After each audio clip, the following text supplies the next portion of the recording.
Transformational Conscious Arts. The Art of Divine Alchemy. As we learn to explore our connection to our emotions, we use them as a gateway to get to the original trauma that lies underneath.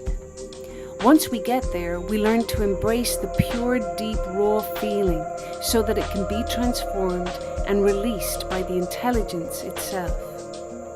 Through embracing our deepest feelings and holding them open to this intelligence, we learn how to transform the deepest, darkest, dense feelings and vibrations into energy and light.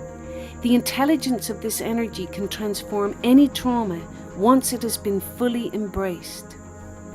As we move into deep vulnerability, allowing numbness and old protections to melt away, we become master alchemists, turning lead into gold and heavy, dense feelings into light and expansion. The Transformational Conscious Arts and their mastery guides us there.